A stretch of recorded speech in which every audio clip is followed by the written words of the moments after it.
So what I think about that federal judge dismissing both Lydia James's case and James Comey's case, and what I think about old Trump and MAGA. You see, when you do stupid stuff and you're using your vendetta, how did that work out? An insufficient prosecutor comes up lame juice. How do you lose two in one day? Where you at, MAGA? Where you at, Trumpy? Letitia James, she is cleared for now. James Comey is cleared.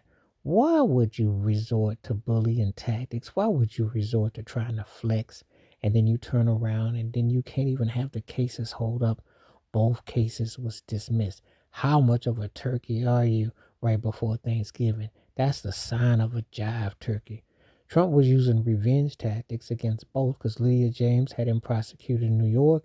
James Connery had the two impeachments and he wanted revenge. But then a strange thing happened. Insufficient. And how often does it happen that when you're on the biggest stage that you become a joke? Do you realize what embarrassing this is? That you went out to try to prosecute two people because you were using vindictive vendettas, and it turns out you don't have sufficient situations to make it happen. Right on. And you know, how often does it happen back to back? Well, you got to understand something. When you're going to file these sort of situations, you just call money times money times money. And when you don't have it, you flop. But see, do anybody hold Trump accountable for that? Where they say, hey, you really went overboard. You was trying to grandstand and it didn't work. You know, let's keep it 100. Maybe you try to go after one of them. You don't go after both of them. You look like you were thinking you were going to win. You weren't. You know, you make yourself into a joke. And this is what happens. You really should have just left it alone, but you couldn't help yourself. So they give them both y'all case dismissed.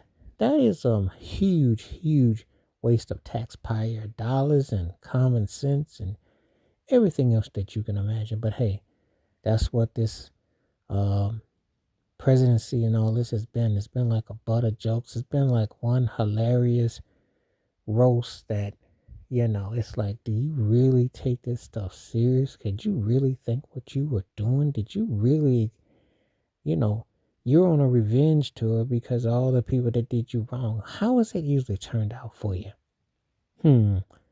You know, when you go to prosecute somebody, let it be because you have facts and actual. Not because you on some crusade because you think you're going to get them back because you're standing in a chair and that you can go hire people. And come to find out what you brought in couldn't carry nothing. It just became a joke. This is one of the most embarrassing, you know, gotcha moments in the history. And I'm thinking like you had to know that this was not gonna roll. You didn't even have these charges and these situations up for a good month or two and it already fell off. Another one of them golden schemes that just backfired. Oh buddy, believe it, the old Trump and crew trying to revenge on people, and how's it turn out? Doesn't turn out too good. Never does. You know. Lydia James back to her ways, James Conway back to his ways. The only thing with Comrie, what he didn't do was finish what he should have started with the impeachment. Because if you get two impeachments, you've got to figure out the way to keep it going. They didn't finish their job, but I'm going to tell you something. This was a bad embarrassment. Typical Trump, though. Wash your hands, keep your mind clear, watch out for another. Share the video if you like. Stay safe, stay blessed, stay woke, stay free. I'm on one time. Peace.